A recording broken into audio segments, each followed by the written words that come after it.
ഇത് എനിക്ക് എന്തെങ്കിലും ഒരു ഓപ്പർച്യൂണിറ്റി ഇതിലൂടെ ഉണ്ടാകുമെന്ന് കരുതി പൈസ മാത്രം നോക്കിയാൽ നമ്മൾ ഒരിക്കലും വിജയിക്കത്തില്ല.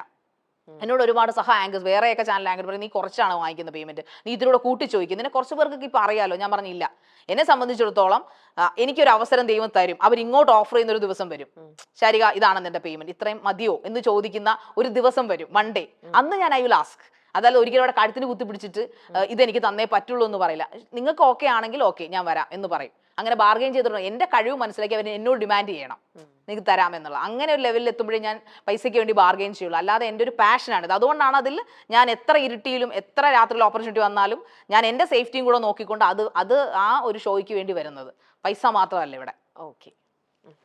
പക്ഷേ ശാരിക പറയുന്നുണ്ട് പൈസ മാത്രമല്ല നോക്കുന്നത്, പാഷനും കൂടെയാണെന്നത്. പക്ഷേ ഇത്തരത്തിലുള്ള സ്വപ്നങ്ങൾ ഒരുപാടുള്ള ശാരികയ്ക്ക് ഇൻഡിപെൻഡന്റ് ആയിട്ട് നിൽക്കണം, മറ്റൊരാളുടെ മുമ്പിൽ പൈസയ്ക്ക് വേണ്ടി കൈ നീട്ടാൻ ബുദ്ധിമുട്ടുള്ള ശാരികയ്ക്ക് ഈ സ്വപ്നങ്ങളെല്ലാം നേടാനായിട്ടും നമുക്ക് മുന്നോട്ട് നീങ്ങാനായിട്ടും പൈസയ്ക്ക് പൈസ തന്നെ വേണ്ട ശാരിക? തീർച്ചയായിട്ടും വേണം. അതിൻ്റെ പേരിലാണ് ഞാൻ ഏറ്റവും കൂടുതൽ സ്ട്രഗിളിങ്ങും എവിടെയെങ്കിലും നമ്മൾ ഒരു പോയിന്റ് തലകുനിഞ്ഞു പോകുന്നുണ്ടെങ്കിൽ, എന്നെ ഇപ്പോൾ ഷൂട്ടിന് വിളിക്കുന്ന സമയത്താണെങ്കിലും പറയുന്നതുകൊണ്ട് എനിക്ക് മടിയില്ല. ചിലപ്പോഴൊക്കെ അപ്പൂസനെ ഷൂട്ടിന് വിളിക്കുമ്പോൾ പെട്രോൾ അടിക്കാനുള്ള പൈസ എൻ്റെ ഉണ്ടാവില്ല. അപ്പോൾ ഞാൻ ടെൻഷൻ അടിക്കും, എന്ത് പറയാം അപ്പൂസിനോട് എനിക്ക് പറയാൻ പറ്റുമോ, അപ്പൂസ് എനിക്ക് മുൻകൂർ പൈസ തരണമെന്ന്. പക്ഷേ ഞാനൊരു ബഡ്ഡിങ് സ്റ്റാറാണ്, എനിക്ക് അതിനുള്ള ഒരു ഓപ്പർച്യൂണിറ്റി ആയിട്ടില്ല. അപ്പോൾ ഷോ കഴിഞ്ഞല്ലേ നമുക്ക് പൈസ കിട്ടുള്ളൂ. അപ്പോൾ ഞാൻ അതോർത്ത് ഞാൻ ഒരുപാട് ഇച്ചിരി അഭിമാനം കൂടുതലായതുകൊണ്ട് തന്നെ ചിലപ്പോൾ ഞാൻ സങ്കടപ്പെട്ടിട്ടുണ്ട്. അതോർത്ത് ആരോട് ചോദിക്കാനാണ്, ഇപ്പം അമ്മയോട് ചോദിക്കാൻ പറ്റില്ല, പിന്നെ ബ്രദറിനോട് ചോദിക്കാൻ എനിക്ക് മടിയാണ്. കാരണം വെച്ചാൽ ഞാൻ കല്യാണം കഴിഞ്ഞു, ഇപ്പം ഇങ്ങനെ സെപ്പറേറ്റഡ് ഒക്കെ ആയി വീട്ടിൽ വന്ന് നിൽക്കുന്നു. അപ്പോൾ ഞാൻ എപ്പോഴും അഭിമാനം പറയും, ഞാൻ ആരെയും ബുദ്ധിമുട്ടിക്കാതെ ജീവിക്കാൻ ആഗ്രഹിക്കുന്നു. അപ്പോൾ എൻ്റെ മോള് അപ്പം എനിക്ക് കാറിന് പെട്രോൾ അടിക്കാൻ പൈസ ഇല്ലാന്ന് ഞാൻ എങ്ങനെ ഒരു ഷോ ഡയറക്ടറോട് പറയുന്നത്? അപ്പോൾ അതെനിക്ക് വലിയ അഭിമാനക്കുറവായിരുന്നു. അപ്പോൾ അതുകൊണ്ട് തന്നെ ഞാൻ എൻ്റെ കുഞ്ഞമ്മയോട് കാര്യങ്ങൾ പറയുമ്പോൾ നീ വിഷമിക്കാൻ, നമുക്ക് എവിടുന്നെങ്കിലും പൈസ കിട്ടും എന്ന രീതിയിൽ പറയാം. അപ്പോൾ എവിടുന്നെങ്കിലും ഒക്കെ ആയിട്ട് അതെങ്ങനെയാണെന്നൊന്നും എനിക്ക് അറിഞ്ഞുകൂടെ. ഇപ്പോഴും എവിടുന്നെങ്കിലും ദൈവമായിട്ട് എനിക്ക് ഒരു ഷോയും മുടങ്ങിയിട്ടില്ല. പക്ഷേ ഓരോ പ്രാവശ്യം അപ്പൂസ് വിളിക്കുമ്പോൾ എൻ്റെ പൈസ ഉണ്ടാവില്ല വരാനായിട്ട്. അപ്പോൾ ഞാൻ ഇങ്ങനെ അപ്പൂസിന് ഒരിക്കലും ഞാൻ അത് കാണിച്ചിട്ടില്ല, ഒരു ഷോയോട് ഞാൻ അത് കാണിക്കാറില്ല. എങ്കിലും ഇത്രയും ദൂരം വൈകിട്ടായിരിക്കും, ഈവനിങ് ആയിരിക്കും കൂടുതലും പ്രോഗ്രാംസ്. അപ്പോൾ എനിക്കത് എങ്ങനെ ഞാൻ വരും, എൻ്റെ സേഫ്റ്റി നോക്കണം. വീട്ടുകാർ പറയാൻ പാടില്ല ഇവിടെ പിന്നെ ലേറ്റ് ആയിട്ട് വരുമ്പോൾ അവർ ടെൻഷൻ അടിക്കാൻ പാടില്ല. അതൊന്നും ആ ഒരു ഉത്തരവാദിത്തം അവിടെ കിടക്കുന്നു. എൻ്റെ മോൾ ടെൻഷൻ അടിക്കാൻ പാടില്ല, ഞാൻ ജീവനോടെ തിരിച്ച് വരണം. അപ്പോൾ രാത്രിയിലാണ് ഷോ കൂടുതൽ, ഗസ്റ്റ് രാത്രിയിലായിരിക്കും വരിക, ഈവനിങ് 7 മണി 6 മണി. അപ്പോൾ ഞാനിവിടെ എറണാകുളത്ത് നിന്ന് മടങ്ങുമ്പോൾ 10-11 മണിയാവും. അപ്പോൾ എനിക്കൊരിക്കലും കാറിലല്ലാതെ വരാൻ പറ്റില്ല, ബസ്സിൽ വരാൻ പറ്റില്ല. അത് എൻ്റെ പൊങ്ങച്ചം കൊണ്ടല്ല, എൻ്റെ നിവൃത്തിയോട് കൊണ്ട് ഞാൻ കാറിൽ വരുന്നതാണ്. അപ്പോൾ ഞാൻ ചിലപ്പോൾ കിട്ടുന്ന പൈസയുടെ 3/4 പങ്ക് പെട്രോൾ ഒഴിച്ച് തന്നെ കളയും. അപ്പോൾ അതൊക്കെ എന്നെ വല്ലാതെ ടൈറ്റ് ചെയ്തിട്ടുണ്ട്. പലപ്പോഴും എൻ്റെ കാര്യങ്ങൾ മാറ്റി വെച്ചിട്ടുണ്ട്. ചിലപ്പോൾ ഇവിടെ പറയുമ്പോൾ അത് ഓക്വേർഡായിട്ട് തോന്നും. ഭക്ഷണം പോലും ഞാൻ മാറ്റി വെച്ചിട്ടുണ്ട് പെട്രോൾ അടിച്ച് വന്നിട്ടുണ്ട് ഇവിടെ ഷോയ്ക്ക് ഞാൻ. ബിക്കോസ് അത്രയും ടൈറ്റിൽ ഞാൻ പോയിട്ടുണ്ട്. അപ്പോൾ സാമ്പത്തികം വളരെ വലിയ മുഖ്യ ഘടകമാണ്. അപ്പോൾ എനിക്കൊരു മുഖം വരുമ്പോൾ ഇപ്പോൾ ഞാൻ ആൾക്കാരോട് പറയും എൻ്റെ പേയ്മെൻറ്റ് ഇതാണ്, എൻ്റെ സമയത്തിന് നിങ്ങൾ ഇമ്പോർട്ടൻറ്റ് തരണം, എൻ്റെ കാര്യം പറഞ്ഞാൽ ഞാൻ പൈസ വാങ്ങിക്കും. അവിടെ ഒരു ആർത്തി വരത്തില്ല ഒരിക്കലും. അത് എനിക്ക് ജീവിതത്തിൽ ഒരിക്കലും ഞാനത് കാണിക്കില്ല. കാരണം പൈസയ്ക്ക് പൈസ വേണം, പക്ഷേ പൈസ ഇല്ലാതെ വരുമ്പോൾ നമ്മളൊന്നുമല്ല എന്ന് വെച്ച് പൈസ കൊണ്ട് എല്ലാം ആകാമെന്ന് നമ്മൾ ചിന്തിക്കില്ല. പൈസ നമുക്കൊരു കോൺഫിഡൻസ് ആണ് എപ്പോഴും.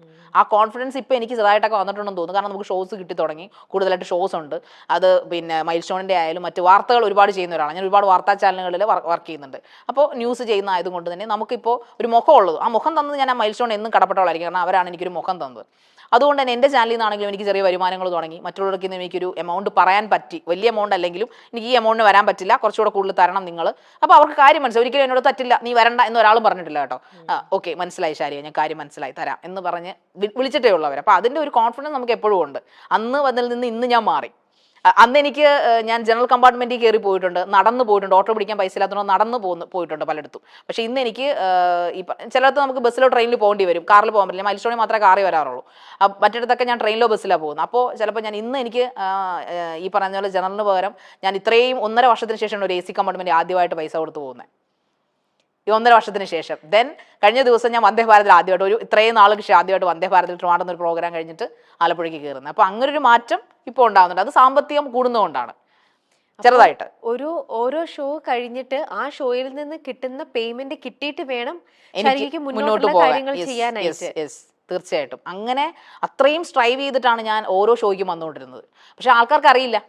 കാണുമ്പോൾ ഇപ്പോൾ ഡ്രസ്സിൻ്റെ കാര്യം ഞാനിവിടെ ടെൻഷൻ അടിച്ചിട്ടുണ്ട്. കാരണം എൻ്റെ ഷോസൊക്കെ മില്ലിനടിച്ച് പോകുന്നത് എനിക്ക് വേറെ ഡ്രസ്സ് എടുക്കാതിരിക്കാൻ പറ്റത്തില്ല. അപ്പോൾ ഇവർ എന്നെ നിർബന്ധിച്ചിട്ടില്ല. പക്ഷേ അവർ റിപ്പീറ്റഡ് ഡ്രസ്സ് ഇടുന്ന പറയുമ്പോൾ ഞാൻ ചിന്തിക്കുകയാണ് എങ്ങനെ എടുക്കണം ഡ്രസ്സ് എടുക്കാൻ പൈസ വേണ്ടേ. അപ്പോൾ ഇതിൽ നിന്ന് ഇടുന്ന പൈസ കൊണ്ട് അല്ലെങ്കിൽ മറ്റ് ഇടയ്ക്കിടയ്ക്ക് എൻ്റെ വീട്ടിൽ നിന്ന് ഞാൻ വാർത്തയൊക്കെ ചെയ്യുന്നുണ്ട്. ആ സമയത്ത് അതിൽ നിന്നും വരുമാനം കിട്ടുന്നുണ്ട്. എന്നാലും അതൊക്കെ ഒരു ഇത്ര എമൗണ്ടിലേ കിട്ടുള്ളൂ. അപ്പോൾ ഏറ്റവും കൂടുതൽ ഞാൻ പൈസ ചിലവാക്കിയിരിക്കുന്നത് ഈ പറയുന്ന പോലെ മൈൽ സ്റ്റോണിൽ വരാൻ വേണ്ടിയിട്ടുണ്ട്. കാരണം വെച്ചാൽ കാറിലേ വരാൻ പറ്റുള്ളൂ. ഈ പറയുന്ന പോലെ ഷോസിന് ഡ്രസ്സ് വേണം, മറ്റിടത്തേക്ക് പിന്നെ എനിക്ക് അഡ്ജസ്റ്റ്. അപ്പോൾ ഇതെല്ലാം പാച്ചപ്പ് ചെയ്ത് ഇങ്ങനെ ഒരുതരം റോളർ കോസ്റ്ററിലൂടെയാണ് കുറേ നാൾ ഞാൻ പോയിക്കൊണ്ടിരുന്നത്. ആരോടും എനിക്ക് ഷെയർ ചെയ്യാൻ പറ്റില്ല. ബിക്കോസ് ഞാനൊരു ആങ്കറാണ്. ഷോ ഡേറ്ററോടെ നമുക്ക് മറ്റേ നമ്മുടെ ദാരിദ്ര്യ കഥയൊക്കെ പറഞ്ഞിട്ട് സാറേ പൈസ തരണേ കാശ് തരണേ എന്നൊക്കെ കരയാൻ പറ്റില്ല. അപ്പോൾ ഞാനൊരു അഭിമാന ബോധം ഇച്ചിരി കൂടിയ ആളായതുകൊണ്ട് തന്നെ തല കുനിഞ്ഞൊരു പരിപാടി നമ്മളെ പൈസ ചോദിച്ചതിൻ്റെ പേരിൽ മുതലാക്കരുതെന്ന് എനിക്ക് നിർബന്ധം ഉണ്ടായിരുന്നു. നീ ചോദിച്ചപ്പോൾ ഞാൻ പൈസ തന്നല്ലേ, അതുകൊണ്ട് ഞാൻ പറയുന്നത് നീ ചെയ്യണം. ആ ഒരു ലെവലിലേക്ക് ഞാൻ ഒരിക്കലും പോകത്തില്ലായിരുന്നു. അത് മരിക്കേണ്ടി വന്നാലും പോകത്തില്ലെന്ന് തീരുമാനിച്ചിരുന്ന ആളാണ് ഞാൻ. അധ്വാനിച്ച് മുന്നോട്ട് തന്നെ പോകുമെന്ന് ചിന്തിച്ചിട്ട് വ്യക്തിയാണ്. അതുകൊണ്ട് ഞാൻ പട്ടിണി കിടന്നാലും എൻ്റെ ഷോ നടക്കണം, എൻ്റെ വർക്ക് മുടങ്ങാൻ പാടില്ല. കാരണം ഇത് സ്റ്റോപ്പ് ചെയ്യാൻ ആഗ്രഹിക്കുന്ന കുറച്ചധികം ആൾക്കാർ ചുറ്റും നിൽപ്പുണ്ട്.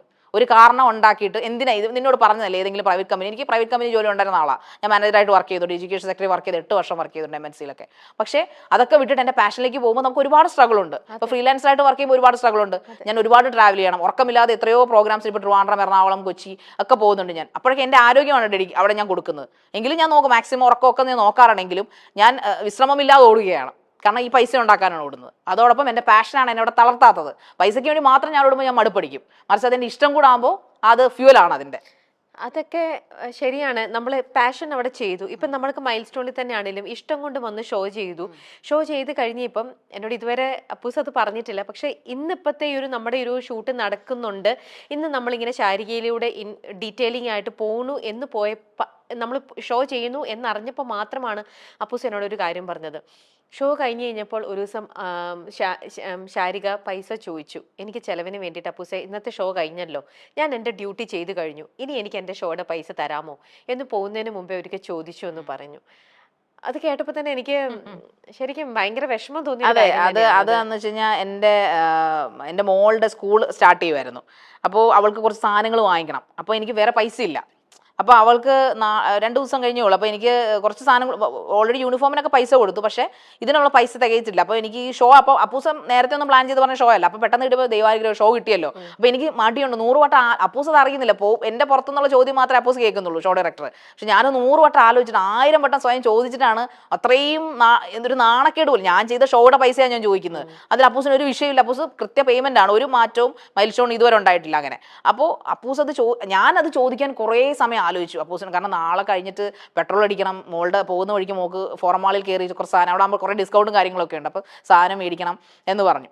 അപ്പോൾ അന്ന് ആദ്യമായിട്ടാണ് എനിക്ക് തോന്നുന്നു ഞാൻ അപ്പൂസിനോട് അപ്പൂസെ ഒന്ന് പൈസ ഇടും, അല്ലെങ്കിൽ അപ്പൂസ് ഇടുമ്പോഴേ എനിക്ക് ആഗ്രഹമില്ലായിട്ട് പേയ്മെന്റ് ഒക്കെ മൈൽ സ്റ്റോണിൽ നിന്ന് നമുക്ക് വരാറുണ്ട്. കറക്റ്റ് പേയ്മെന്റ് ഒക്കെ വരും. പക്ഷെ അത് ഈ ഷോ കഴിഞ്ഞ അപ്പൊ തന്നെ അല്ലല്ലോ പേയ്മെന്റ്. ഇവരുടെ ഒരു പേയ്മെന്റ് ഡേറ്റിൽ നമുക്ക് എല്ലാവർക്കും കറക്റ്റ് പേയ്മെന്റ് വരും. പക്ഷെ ഇത് ഇമ്മീഡിയറ്റ് ആയിട്ട് തന്നെ ഈ പറയുന്ന പോലെ സാധനങ്ങളെല്ലാം വാങ്ങാൻ വേണ്ടിയിട്ട് എനിക്ക് ചോദിക്കേണ്ടി വന്നു. അത് 100 വട്ടം ഞാനതൊരു അഹങ്കാരത്തോടെയോ പിടിച്ചു വാങ്ങിയല്ല, മറിച്ച് 100 വട്ടം ഒരു നാണക്കേടായിരുന്നു മനസ്സിൽ. അത് അപ്പൂസിനോട് ചോദിക്കണമല്ലോ, അല്ലെങ്കിൽ സാധാരണ അപ്പൂസ് ഇട്ട് തരുകയും ചെയ്യുന്നത്, ഇത് ചോദിക്കണമല്ലോ എന്ന് 100 വട്ടം ആലോചിച്ചപ്പോൾ പിന്നെ ഇങ്ങനെ. അപ്പോൾ അപ്പൂസ് എനിക്കൊന്ന് കുറച്ച് കഴിഞ്ഞിട്ട് 5:30 ആയപ്പോൾ ഞാൻ പിന്നെ വോയിസ് ഇട്ട് അപ്പൂസിനെ നേരിട്ട്, അപ്പൂസെ മോൾക്ക് കുറച്ച്. അപ്പോൾ അപ്പൂസ് എന്നോട് വഴക്ക് പറഞ്ഞു, ശാരിക്ക് ഇത് പറയാമായിരുന്നില്ലേ, മോൾക്ക് കുറച്ച് പോകുന്ന വഴിക്ക് വാങ്ങിക്കായിരുന്നല്ലോ കടയിൽ കയറി, അത് എന്തുകൊണ്ട് പറഞ്ഞില്ല. അപ്പോൾ എനിക്കൊരു ആശ്വാസം തോന്നി, പുള്ളി എന്നെ അണ്ടർ എസ്റ്റിമേറ്റ് ചെയ്തില്ലല്ലോ എന്ന്. അതൊരു വല്ലാത്തൊരു സമയമായിരുന്നു. ഇതൊക്കെ ചോദിക്കുമ്പോൾ ഞാൻ ഉള്ളിൽ വിഷമിക്കുകയാണ്, അല്ലാതെ എനിക്കൊരു വാശിയോ അല്ലെങ്കിൽ ആ ഒരു ഹോട്ട് സീറ്റിലിരിക്കുന്ന എൻ്റെ ഹൃദയം അപ്പോൾ ഹോട്ട് സീറ്റ് ആയിരിക്കും എപ്പോഴും ഇത് പറയുമ്പോഴത്തേക്ക്. ഇപ്പം സാമ്പത്തികം വലിയൊരു ഘടകം തന്നെയാണ് എമിച്ചി. എപ്പോഴും നമുക്ക് പൈസ നമ്മുടെ കയ്യിൽ എപ്പോഴും പേഴ്സിൽ, അല്ലെങ്കിൽ നമ്മൾ എവിടെയെങ്കിലും ആരുമായിട്ടെങ്കിലും പോകുമ്പോൾ പോലും അവരാണ് നമുക്ക് ട്രീറ്റ് തരുന്നെങ്കിൽ പോലും നമ്മുടെ കയ്യിൽ ഒരു 1000 രൂപ അല്ലെങ്കിൽ ഒരു 500 രൂപ കയ്യിൽ വേണമെന്ന് ചിന്തിക്കുന്നത്. പൈസയ്ക്ക് പൈസ തന്നെ വേണം, നമ്മൾ മുടക്കുന്നിടത്ത് മുടക്കിയേ പറ്റുള്ളൂ. അത് ബന്ധങ്ങളില്ല അവിടെ. സത്യമാണ്. ഇപ്പൊ പ്രത്യേകിച്ചും നമുക്ക് നമ്മളെ മക്കളെയും കൊണ്ട് മോളെയും കൊണ്ട് പുറത്തേക്ക് ഇറങ്ങുമ്പോൾ കുഞ്ഞുങ്ങൾക്ക് അവർക്ക് എത്ര നമ്മൾ നമ്മുടെ പൈസയുടെ ബുദ്ധിമുട്ട് പറഞ്ഞ് മനസ്സിലാക്കി എന്ന് പറഞ്ഞാലും അവരുടെ പ്രായം അതാണ്. അവർക്ക് പല ഫാൻസി സാധനങ്ങളൊക്കെ കാണുമ്പോൾ കുട്ടികളുടെ മനസ്സ് ആഗ്രഹിക്കും, അവർ അട്രാക്റ്റഡ് ആവും. അപ്പൊ അവര് അത് ആഗ്രഹിക്കുമ്പോൾ നമുക്കത് വാങ്ങി കൊടുക്കാൻ പറ്റാത്ത ഒരു പാരന്റിന്റെ അവസ്ഥ എന്ന് പറയുന്നത്, ഈശ്വര എന്റെ കയ്യിൽ പൈസ ഇല്ലല്ലോ.